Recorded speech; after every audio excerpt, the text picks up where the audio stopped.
Hermanos, podemos sentarnos.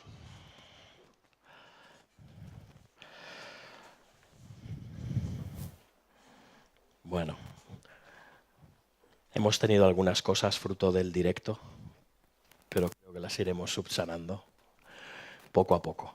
Bien.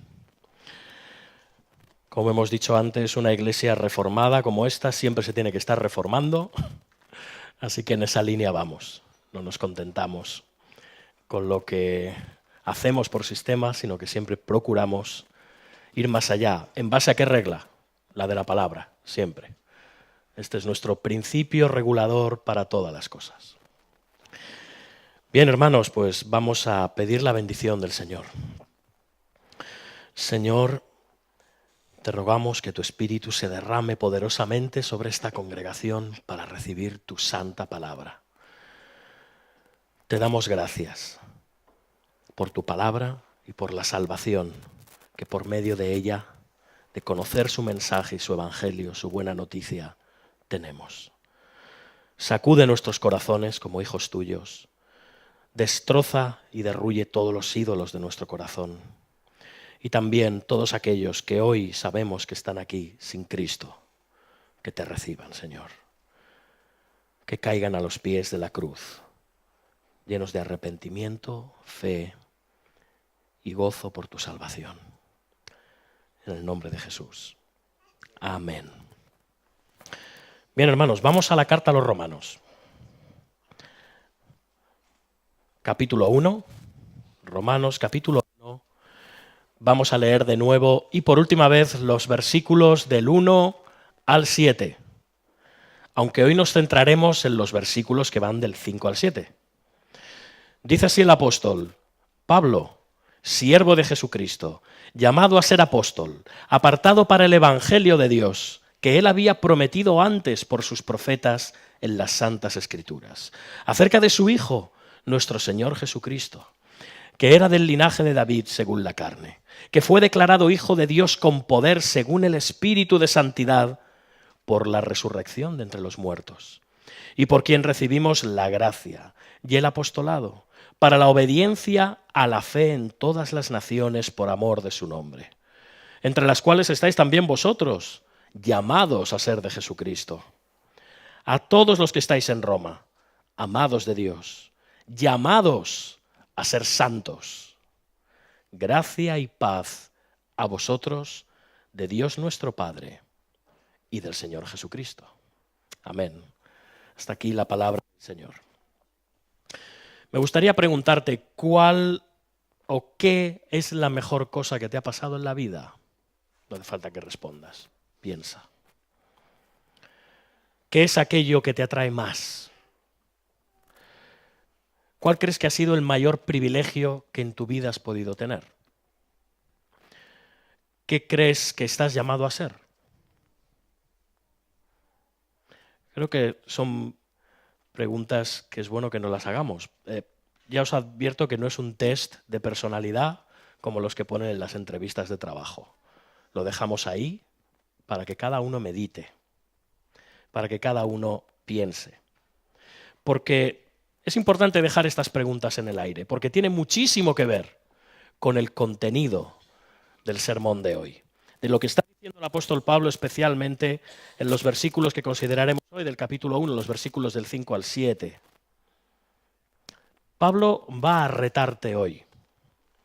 Bueno, va a retarnos a todos, a cada uno de nosotros, a responder estas preguntas a la manera de Dios, o a la manera en la que un cristiano debería de responderlas, porque no lo sé, ahí queda, pero no sé si tu respuesta, la primera que ha venido a tu mente, ha sido una respuesta más bien carnal, terrenal, material. Quizás hayas pensado en términos materiales, en términos de familia, de trabajo, de posición, de estudios. ¿Quién sabe? Podemos haber respondido mentalmente a estas preguntas carnalmente o podemos haber respondido espiritualmente. Quizás este sea un sermón, no lo sé, nunca sabes lo que pasa cuando uno va a predicar un sermón, pero quizás este sea un sermón que no le vaya a gustar a muchos, pero es la palabra de Dios. Y como dijo el apóstol Pablo también en su carta a los Gálatas, ¿busco ahora el favor de los hombres o de Dios? Si todavía agradara a los hombres, no sería siervo de Dios. Así que una cosa te voy a decir. Este sermón no te va a dejar indiferente. Este es un sermón retador. Es un sermón retador por muchísimas razones, por muchísimos motivos. Porque va a apuntar directamente a nuestro corazón. Va a apuntar directamente a lo que tú eres como hijo de Dios. Es más, te va a poner cara a cara con la incertidumbre de que quizás no eres el hijo de Dios que tendrías que ser. O quizás no eres un hijo de Dios en absoluto. Y está bien, ¿queréis que os diga la verdad? Está bien, no es malo. Nada de esto es malo. Que nos reafirmemos en nuestra fe es bueno. Que nos demos cuenta de que debemos afirmar nuestra fe, porque tenemos carencias, es bueno. Y si descubres que no eres un hijo de Dios en absoluto, gloria al Señor, es bueno, porque estás a tiempo de arrepentirte y de creer en el Señor Jesucristo para salvación. La puerta de la salvación no se ha cerrado para ninguno de nosotros. Y el apóstol Pablo ha hecho un repaso, si os fijáis. Primero ha dicho que él es siervo de Jesucristo, esclavo de Jesucristo. Ha dicho que ha sido llamado a ser apóstol, que él tiene un trabajo específico que proviene de parte de Dios, que ha sido apartado para el evangelio de Dios, no el suyo, el de Dios. Ha estado hablando de él. Después, en el siguiente sermón empezó a hablar de la persona central del evangelio, el Señor Jesucristo, del linaje de David según la carne, que había sido profetizado desde antiguo en las Santas Escrituras y que había sido declarado Hijo de Dios con poder por medio de haber sido resucitado de entre los muertos. Y ahora, después de hablar de él, después de hablar del Señor, ahora va a hablar por primera vez a los destinatarios de la carta. Dices, bueno, ya era hora, ¿no? De hecho, de todas las cartas del apóstol, esta es la introducción o la presentación más larga que hace. También es verdad que es la carta más larga del apóstol, así que se permite espacio. Y empieza a hablar a estos hermanos, a nuestros hermanos. No pensemos en estos como una especie de santos especiales o de hombres de una fe y fortaleza aquilatados por encima de lo normal. No, eran cristianos como tú y como yo, con sus luchas, con sus pecados, con sus circunstancias, con sus caídas, con sus errores, con sus luchas entre ellos. Era una iglesia. Al fin y al cabo eso es lo que es una iglesia. La comunión de un montón de pecadores. Redimidos por gracia, pero pecadores. Y la iglesia de Roma no era distinta. Sin embargo, las palabras que tiene Pablo para ellos, hermanos, son preciosas. Vamos, que no tiene nada que ver con el principio de la carta a los Gálatas, que les está llamando poco más que tontos, nada más empezar. Son palabras que acarician el alma, pero que también contienen una carga de profundidad para todos y cada uno de nosotros, y que nos tienen que llevar a plantearnos si nosotros podríamos estar incluidos en este grupo de personas. Dice el versículo 5, hablando de Jesucristo, por quien recibimos la gracia y el apostolado para la obediencia a la fe en todas las naciones por amor de su nombre. Fijaos, dice que recibimos la gracia. Recibimos la gracia por medio de Cristo. ¿Qué es esto, la gracia? ¿Qué es gracia? Podríamos traducir la palabra griega charis como regalo, como don, como obsequio. Podemos decir que es un favor que no merecemos, una bondad que es inmerecida, una misericordia que no debía demostrársenos. Es algo que Dios hace, no porque tú te lo merezcas o yo, sino que lo hace porque Él quiere hacerlo. Esto es lo que es la gracia. Y no tenemos ningún motivo como hijos de Dios para vanagloriarnos de ello o enorgullecernos de nuestra salvación. De hecho, el mismo apóstol en la carta a los Efesios dice que somos salvos por gracia, por medio de la fe. Y fijaos, dice, y esto no de vosotros, pues es don, es gracia de Dios. El ser salvos por gracia, por medio de la fe, es una gracia un don, un regalo. A ver, cuando tú das un regalo porque se lo debes a alguien, ¿eso realmente es un regalo? ¿No disfrutas más cuando das algo a alguien que no lo espera? ¿No ves su cara? Que se queda como, ¡oh, gracias, gracias! ¿Por qué decimos gracias? Porque estamos reconociendo su gracia. Yo no merecía esto, yo no lo esperaba. Gracias, las que tú me has mostrado. Utilizamos estos términos de forma coloquial, pero explican muy bien esta gran verdad teológica. ¿Que somos salvos por gracia? Hermanos, no somos salvos por el bautismo, no somos salvos por la confirmación, en el caso de las iglesias que lo hacen, no somos salvos por participar en la mesa del Señor, ni por ser miembros de una familia cristiana, ni por ser miembro de ninguna iglesia, ni por asistir todos los domingos a la iglesia, ni por cumplir los 10 mandamientos, ni por seguir todas las enseñanzas del Sermón del Monte, ni por servir ni ayudar a otros, ni por hacer obras de caridad, ni siquiera somos salvos por servir a Dios. Nada de esto nos salva. Creer en Dios no nos salva. Creer en el Hijo de Dios en sí mismo no nos salva. Los demonios también creen en Dios, también creen en Cristo, lo han visto cara a cara y tiemblan. Tampoco somos salvos por poder entender y explicar el Evangelio perfectamente y tener en nuestra mente toda la doctrina. Esto tampoco nos salva. Entonces, ¿qué nos salva? La salvación viene únicamente porque Dios quiere salvarnos. Somos salvos por gracia, ni más ni menos, por bondad de Dios, por un don inmerecido de Él. Dios nos da el don de arrepentirnos. Dios nos da el don de creer en Él. Dios nos da el don de ir a Cristo. Es un regalo precioso que Dios te ha dado si estás en Cristo. Se nos da el regalo de poder arrepentirnos de nuestros pecados, porque es que antes no queríamos arrepentirnos. Estábamos muy a gusto haciendo lo que hacíamos y viviendo como vivíamos. Y aun cuando a veces nos estábamos perjudicando, pensábamos que hacíamos lo que queríamos y que soy dueño de mi vida, soy el capitán de mi alma, el dueño de mi corazón. Y no éramos nada de eso. Solo mediante la gracia llegamos a entender el valor de la cruz de Cristo. Y lo recibimos.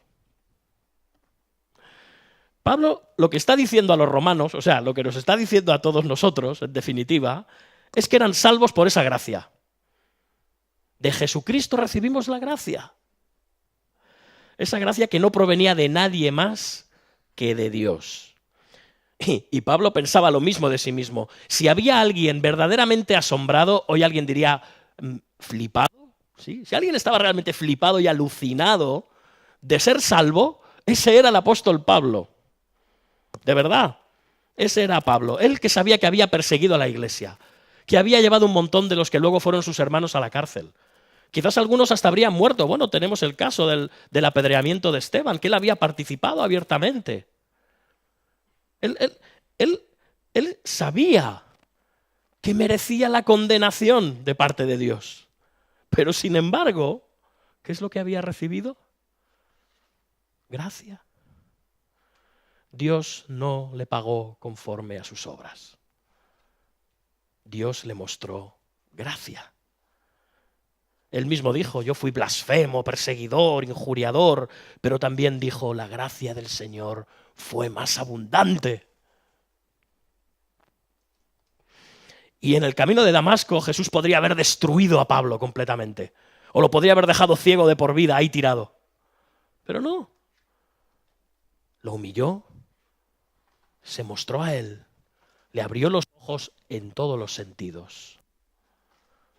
Luego fue bautizado y llegó a convertirse en el apóstol Pablo.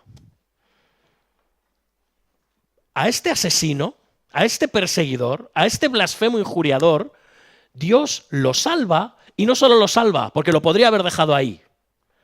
Lo pone al lado del resto de los 12 apóstoles, que habían sido hombres que con fidelidad habían estado con Jesús durante 3 años. A Pablo no se le podía ocurrir mayor galardón. Y él lo reconoce. He recibido la gracia, he recibido el apostolado. Es el ministerio más elevado que nadie podría imaginar el que recibió Pablo. Por gracia.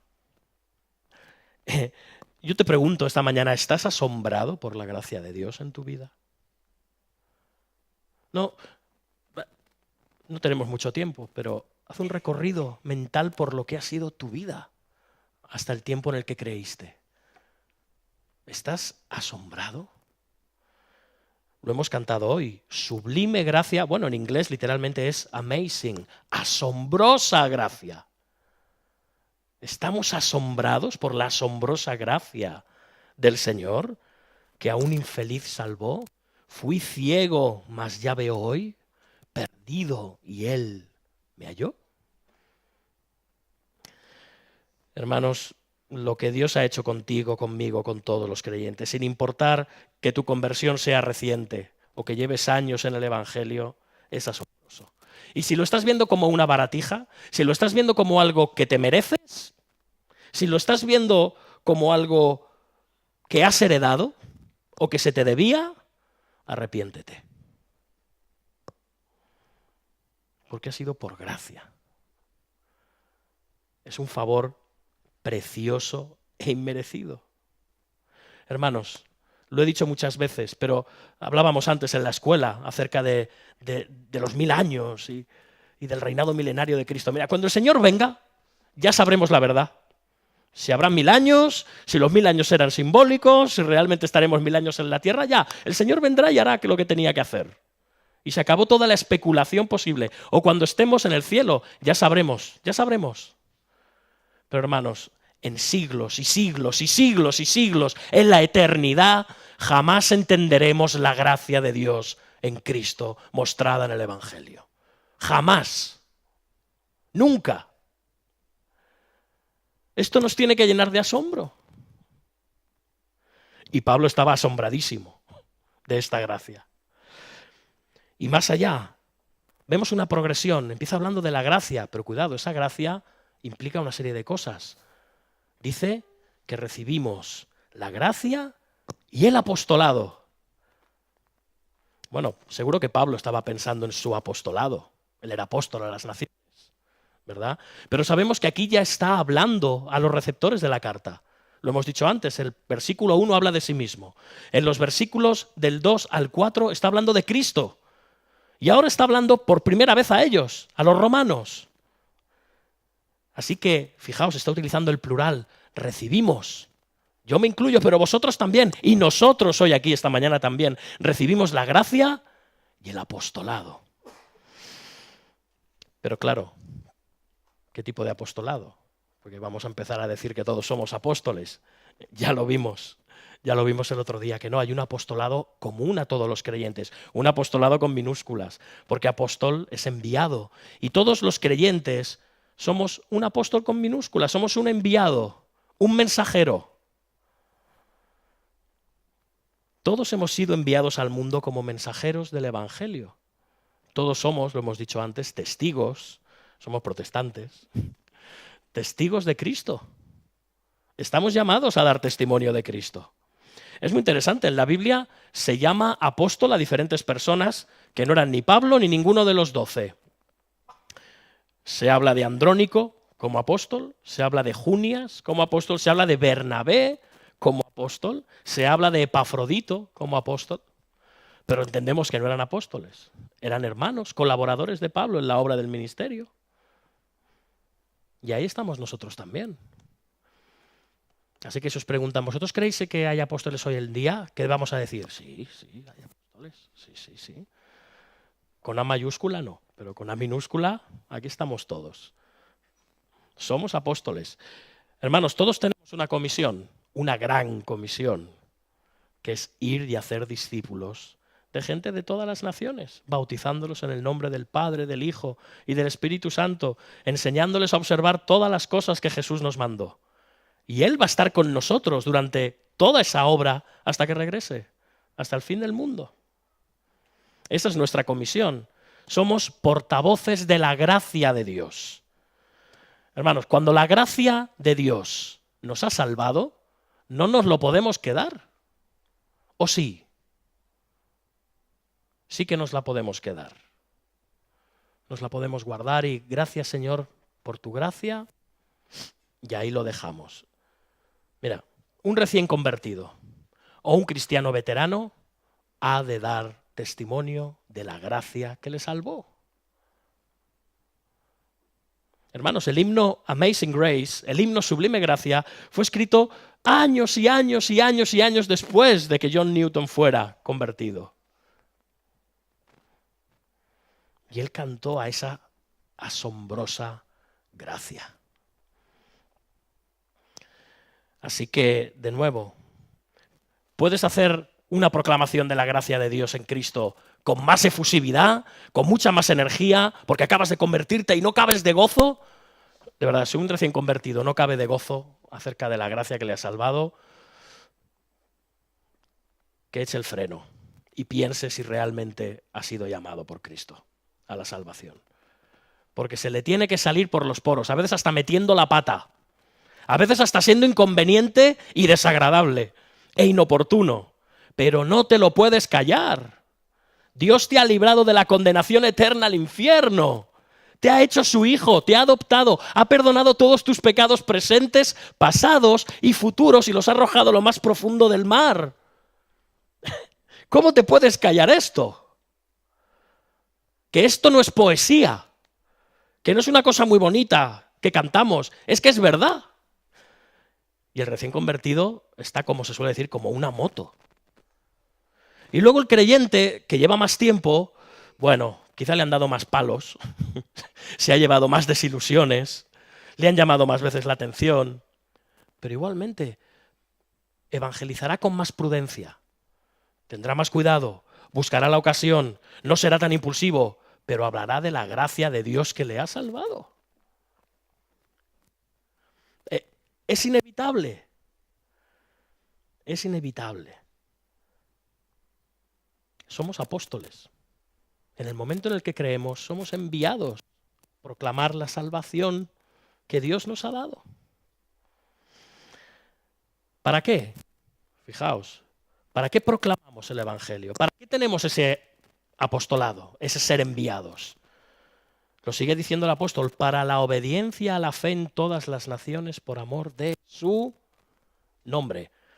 Hermanos, la gracia de Dios nos ha comisionado para llevar un mensaje muy concreto, que todos los pueblos deben someterse a Dios y a su Hijo Jesucristo y vivir vidas de servicio y vivir vidas de obediencia. Ni más ni menos. El mismo apóstol Pablo, que fue a todas las naciones, incluyendo, por cierto, a su pueblo, a los judíos. Pensamos que solo predicó a las naciones. No, no. De hecho, cuando llegaba a una ciudad, los primeros que predicaba, de hecho, eran los judíos. Él iba primero a su pueblo. Así que todos nosotros tenemos una comisión, empezando desde los más cercanos a nosotros. Es más, una iglesia que ha comprendido la gracia de Dios en Cristo es una iglesia misionera. Estuvimos la semana pasada en unas conferencias en Madrid, Pasión por el Evangelio, que tenía el título Pasión por las Naciones. Yo realmente fui confrontado, como cristiano individualmente y como pastor de esta iglesia especialmente. Y sí, posiblemente, aun con lo poco que tengamos, y como ya sabéis no tenemos mucho, tenemos que hacer un esfuerzo por las misiones. Debemos hacer un esfuerzo por apoyar la obra misionera mundial, sean cuales sean los recursos que tengamos. Y habrá que meditar en eso como iglesia y plantificar una serie de cosas y ver cómo podemos hacerlo. Pero hermanos, quiero deciros algo. En España hay obra misionera. En Sabadell hay obra misionera. En tu edificio o en tu barrio hay obra misionera. En tu trabajo, en la escuela, en la universidad, donde sea. En la Mutua hay obra misionera. ¿O no? Hay obra misionera. Hermanos, aquí además tenemos comunidades como la comunidad islámica, que además es que nos está viniendo, es que no tenemos que ir. Si están viniendo. O gente que viene de Rumanía. O gente que viene de Filipinas. O gente que viene de China. Hermanos, que ya no te tienes que ir a Rumanía, que ya tienes aquí rumanos. Puedes predicarles el evangelio. Ah, es que estos vienen a quitarme el trabajo. Pero sí, pero lo más importante no es eso. Lo importante es que van camino del infierno.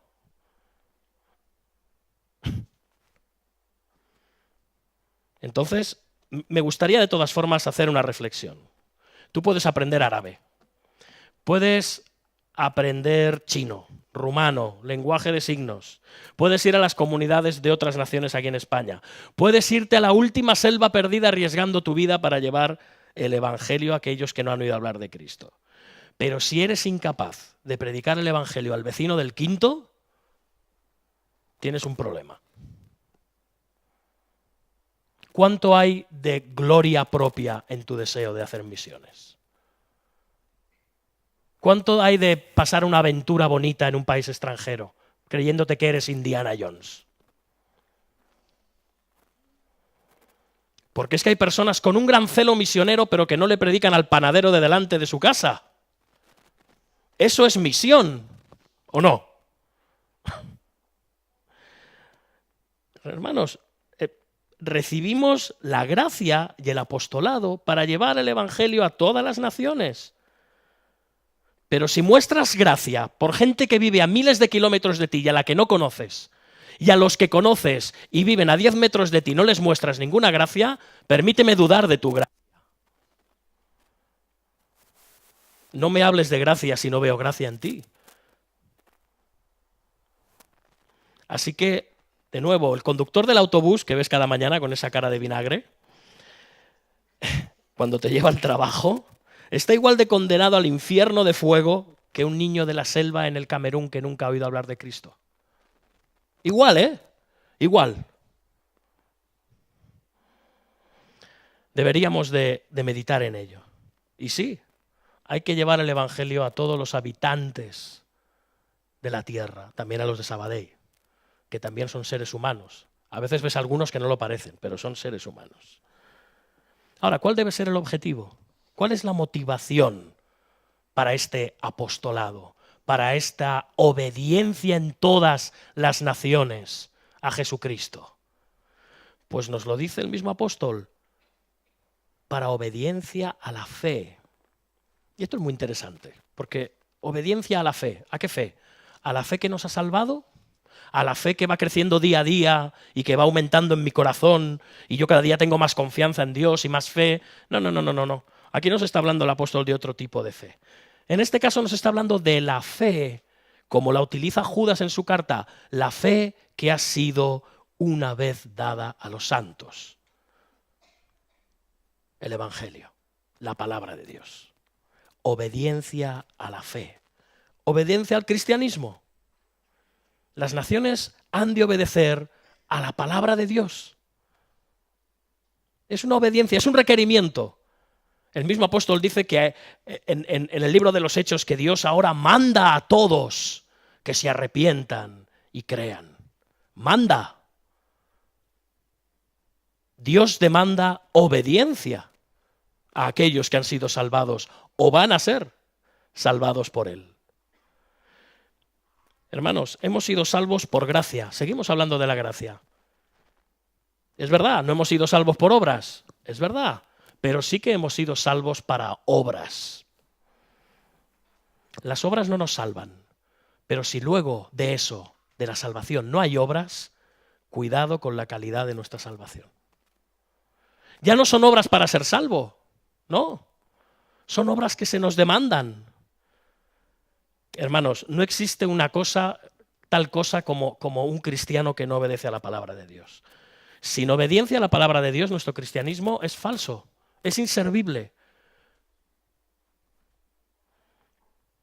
Precisamente estamos hablando, ¿no?, de la gracia que nos salva, la gracia que nos comisiona a un apostolado. Pero hermanos, la gracia no es solo la que nos salva, ¿sabéis? Tenemos una idea de la gracia como algo que ocurrió un día, cuando escuché el Evangelio por primera vez. Pero no, hermanos, la gracia es una fuerza que se nos da también para andar. Se nos da gracia para andar en los caminos del Señor. Se nos da gracia para vivir en obediencia a la palabra de Dios. Se nos da gracia. No es algo que recibimos en un momento, no es algo pasivo que Dios ejerce hacia mí. Eres salvo por gracia, ya está. No, es que esa gracia nos ayuda a andar en obediencia a Dios. Por eso en la iglesia tenemos medios de gracia. Tenemos la palabra, tenemos la oración, tenemos la iglesia y los sacramentos, como el bautismo, como la comunión, con el pan y el vino. Tenemos la comunión entre todos nosotros. Son medios de gracia para andar en obediencia a la fe. La vida cristiana es dura, dicen muchos. Es que es difícil. Pues sí, sí que lo es. Pero no se te ha dejado al amparo de tus fuerzas. Se nos ha dado gracia. Y se nos sigue dando gracia. Y se nos va a dar gracia por siempre. Una gracia que nos guarda, que nos preserva, que nos da fuerzas para vivir como cristianos. Luego están aquellos que les gusta creer en unicornios o en el Minotauro y creen en los cristianos carnales, ¿no? Esa especie de cristiano que dicen que existe, ¿no? El cristiano carnal. ¿Alguien ha oído hablar por aquí del cristiano carnal? Cristiano carnal. Sí, el cristiano carnal. Bueno, es que este chico ha aceptado a Cristo como su Salvador, pero no lo ha aceptado como su Señor. Todavía no. Es carnal. Ya os digo, podemos creer también en el unicornio. Es que el apóstol Pablo en Corintios habla a aquellos que son carnales, ¿no? Aquí el apóstol Pablo no está hablando de un tipo de cristiano, está hablando a cristianos que están manifestando una actitud carnal en su vida. Pero no es un tipo distinto de cristianos que existen por ahí y que van paralelamente con los espirituales. Hermanos, un cristiano es un cristiano. Mira, hermanos, existen falsos convertidos y verdaderos convertidos. No le demos más vueltas. Lo podemos disfrazar con toda la terminología pseudo-psicoanalítica que queramos, el cristiano carnal. Pero hermanos, es que es imposible. Vamos a ver, la salvación en Jesucristo no es como ir al supermercado. Bueno, mira, me llevo solo 100 gramos de señorío de Cristo y me llevo 900 de salvación. Porque es lo que me interesa.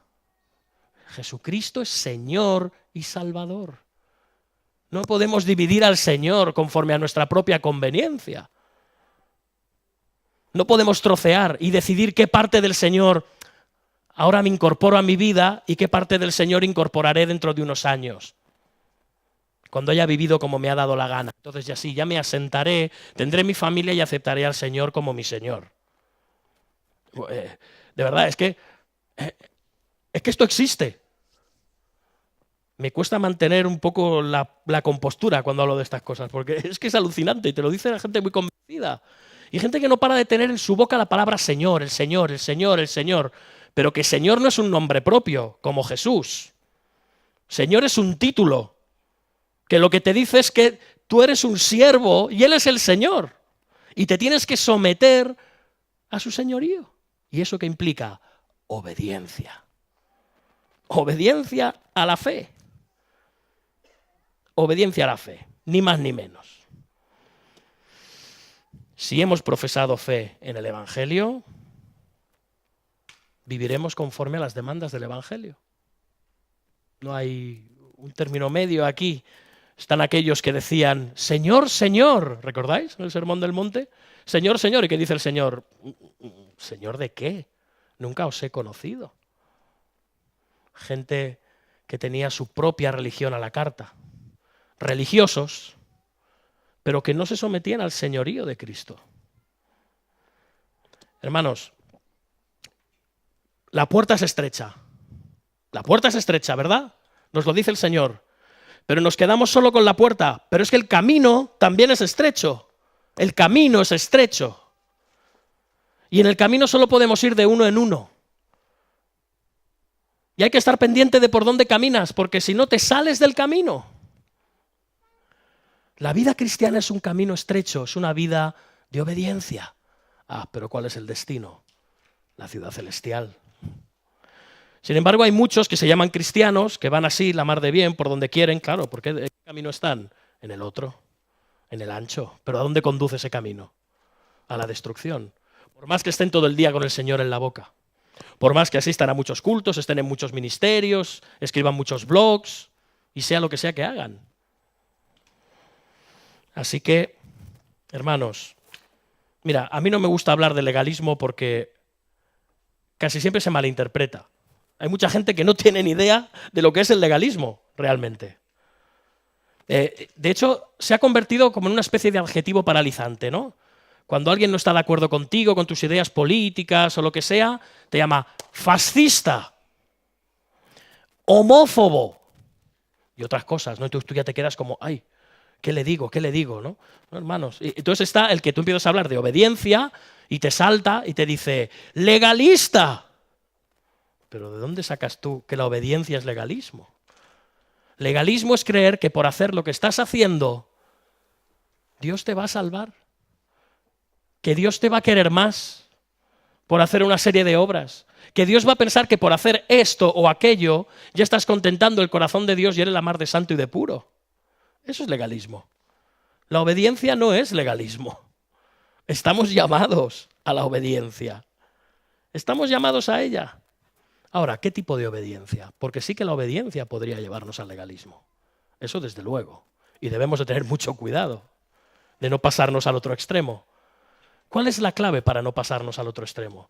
Pues que la verdadera obediencia a la fe es por amor de su nombre. Obediencia a la fe en todas las naciones, por amor de su nombre. Y esto es la prueba de fuego de que realmente hemos recibido la gracia de Dios, hermanos. Que hacemos las cosas por amor a Dios, por amor de su nombre. No las hacemos por obligación, ni para ganarnos el cielo, ni para quedar bien con los demás, ni por miedo, ni por interés. No, lo hacemos por amor de su nombre. Le amamos. Nos gozamos de nuestra salvación una vez recibida. Todo lo demás es secundario. Le obedecemos, le servimos por amor de su nombre. Todo lo que ha hecho en nosotros no es más que una manifestación de su gracia hacia ti. De su amor, de su poder, de su misericordia, de su justicia, de su gloria. A Él y no a nosotros debe de ir toda la gloria. Y desde luego para este mundo caído y tan egoísta, y también a veces para nosotros como cristianos carnales, el concepto de dar la gloria a Dios por todo nos cuesta. Y muchas veces nos sorprendemos diciendo, sí, gloria a Dios, gloria a Dios, gloria a Dios por esto, gloria a Dios por lo otro, gloria a Dios por lo demás allá, pero después, a la hora de la verdad, buscamos más nuestra propia gloria que la de Dios. Pero de nuevo, aunque no le guste a nuestra carne, aunque no le guste a este mundo caído, todo ha de ser para la gloria de Dios. El fin principal del hombre es glorificar a Dios y gozar por siempre de Él. Y más importante aún, Dios ha de ser glorificado por la salvación que nos ha dado, por encima de todas las cosas. Y por eso le servimos y le obedecemos por amor de su nombre. Y así debe de ser en todas las naciones y también en nuestra iglesia. Pero Pablo todavía va más allá. Hemos estado hablando de la gracia, hemos estado hablando del apostolado que nos da la gracia, de nuestra comisión que recibimos mediante la gracia. Pero ahora nos dice algo más, dice que fuimos llamados a ser de Jesucristo. A ver, ¿puede haber algo que nos pueda llenar de más deleite y de más paz y de más confianza que saber que somos de Jesucristo? ¿Que tú eres de Jesucristo? ¿Nos da estabilidad saber que pertenecemos a una familia? ¿Sí? ¿Nos da una sensación de autoestima saber que pertenecemos a determinada universidad, con determinada alma mater, o a determinada empresa porque tiene un renombre, o incluso a determinada iglesia porque todo el mundo la conoce y es una buena iglesia? Pero, hermanos, la clave no es esto, la clave es que pertenecemos, somos llamados a ser de Jesucristo. Somos de Jesucristo. de verdad, la razón por la que muchísimas veces llevamos vidas cristianas tan infructíferas, tan débiles, es porque no meditamos suficiente en esta maravilla, que somos de Jesucristo. Eres de Jesucristo. Tú, viudo, viuda, soltero, soltera, perteneces a Jesucristo. ¿Ese móvil pertenece a alguien también? Hoy tenemos el día de los móviles. Tú que luchas con el pecado, que luchas con tu móvil para poder apagarlo, perteneces a Jesucristo. Tú que luchas con la depresión, con la angustia, con la ansiedad, con la tristeza, perteneces a Jesucristo. Tú que apenas puedes ganarte la vida y llegar a fin de mes y vives comido por las deudas, perteneces a Jesucristo. Tú que ves como la enfermedad o la vejez van haciendo estragos en tu cuerpo, perteneces a Jesucristo. Tú que no puedes apenas entender las grandes doctrinas de la fe y que te cuesta un montón, perteneces a Jesucristo. Eres de Él y algún día Él regresará. Y estaremos en su bendita presencia. Y entonces veremos a todos aquellos que pertenecen a Jesucristo y que han vivido vidas de obediencia. Y Dios les dirá, venid benditos de mi Padre, heredad del reino preparado para vosotros desde la fundación del mundo. Porque le pertenecemos. Y también veremos a otros, a los que se les dirá, apartaos de mí, hacedores de maldad. Pero nosotros pertenecemos a Jesucristo. ¿Y puede haber mayor galardón? Hemos sido llamados a ser de Jesucristo. Llamados. ¿Qué es esto del llamamiento? Llamados a ser de Jesucristo. Es que se nos ha llamado, es un llamado poderoso, es un llamado que patéticamente quizás deseamos resistir en algún momento de nuestra vida. Y digo patéticamente porque no lo conseguimos. ¿Quién puede resistir la voluntad del Señor? ¿Quién? Cuando Él llama, su llamamiento es eficaz, su llamamiento es imparable, su llamamiento actúa siempre con poder, siempre es poderoso. El mismo apóstol Pablo, cuando pertenecía a la iglesia y fue llamado, él ya pertenecía a Jesucristo. Mientras estaba haciendo todas las maldades que hacía antes de ser llamado, ya pertenecía a Jesucristo. Tú, antes de escuchar el Evangelio, ya pertenecías a Jesucristo. Piensa en todo lo que ha sido tu vida, en todos los momentos difíciles, desagradables, humillantes, incluso momentos peligrosos en los que has estado. Y Dios te ha librado de todos y cada uno de ellos, hasta que te ha llamado para ser de Jesucristo. Tú ya eras de Jesucristo desde la eternidad. Y has sido llamado y llamada a ser de Jesucristo por toda la eternidad. De la eternidad a la eternidad eres de Cristo. Hubo un tiempo en el que no lo sabías. Luego fuiste llamado y ya lo sabes. Eres de Jesucristo. Y qué maravilla. Y además, ¿sabéis qué? Que Él nos llama, nos hace suyos y no nos deja por ahí. Él nos guarda, Él nos preserva. Dijo el Señor, mis ovejas oyen mi voz y yo las conozco y me siguen y yo les doy vida eterna y no perecerán jamás, ni nadie las arrebatará de mi mano. Dice el profeta Isaías a Israel, estáis grabados en las palmas de mis manos. Es como un tatuaje no se puede caer. Estamos ahí en sus palmas, somos suyos. Somos de Jesucristo, estamos incorporados a Cristo, formamos parte del cuerpo de Cristo. Y eso será así por siempre, por siempre. ¿Te parece poco galardón ser llamado por Cristo? ¿Te parece poco galardón pertenecer a Jesucristo?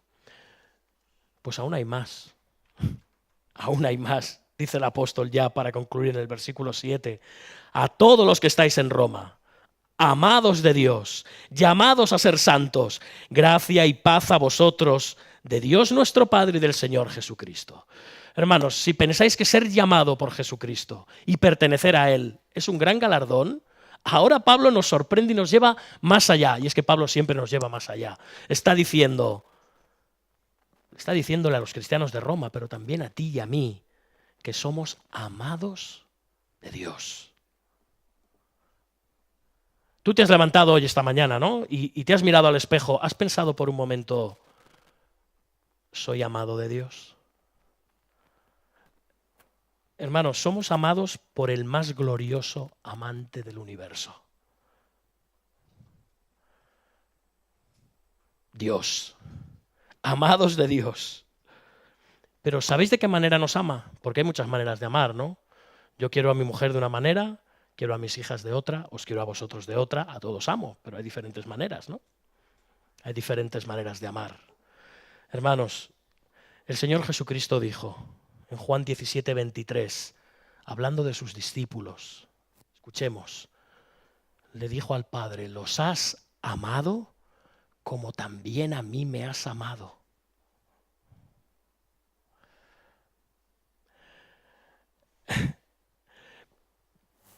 Yo estaba preparándome y no podía seguir aquí, porque no podía entender.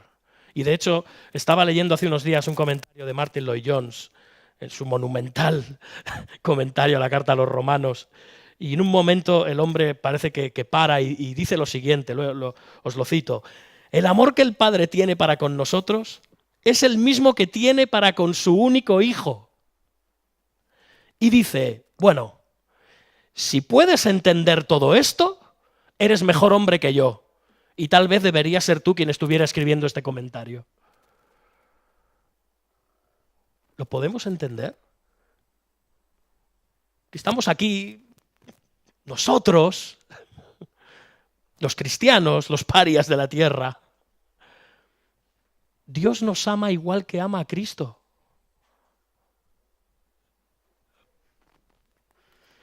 Fuimos amados por Dios desde la eternidad para luego en el tiempo ser llamados y pertenecer a Jesucristo. Hermanos, que esto nos quite de la cabeza todo impedimento para llevar vidas cristianas gozosas, cualquier obstáculo. O sea, ¿qué impide que esto nos lleve a tener vidas llenas de significado? Nada. Somos de Jesucristo, somos amados por Dios. Y con un propósito, aún vamos más allá. Llamados otra vez a ser santos. Y también se nos llamó para la santidad. ¿En qué sentido? Bueno, que sepas que eres un santo. Tú eres un santo, eres una santa, eres un santo, eres una santa. Yo soy un santo. Nos reímos mucho, ¿no? Oye, que yo no soy un santito, ¿no? ¿Qué santito? Utilizamos la palabra santito. En la Iglesia Católica piensan que los santos son unos cuantos. No, la Iglesia somos los santos. ¿Qué quiere decir esto, hermanos? Que hemos sido apartados. En un sentido posicional. En primer lugar, lo que ser santo significa es que hemos sido apartados para Dios. Porque le pertenecemos, porque nos ama, Él nos ha apartado. Eso es lo que significa la palabra griega agios, apartar, para un uso sagrado. Hemos sido apartados del pecado original. Hemos sido apartados de Satanás. Hemos sido apartados de este mundo de tinieblas. En un sentido posicional, yo me veo a mí y digo, yo no soy santo, pero soy santo. ¿Sí? Porque he sido apartado por Dios. Hemos sido apartados por Dios. Somos santos. Dios nos ve puros, nos ve perfectos, nos ve limpios, nos ve justos. ¿Por qué? ¿Por qué? Porque se nos ha vestido con la santidad y la justicia de Jesucristo. Y como Él ve a Cristo, nos ve a nosotros. No porque nosotros seamos gran cosa, hermanos. Pero cuando te mira a ti, Él ve a su Hijo. Porque le perteneces a su Hijo. Porque estás en su Hijo. Estamos llamados a ser santos. Sin la santidad, nadie verá al Señor. Así que la santidad no es solamente el ser apartados, sino que también entramos en un proceso de santificación. Y sí, es un proceso, hermanos, que no va a concluir.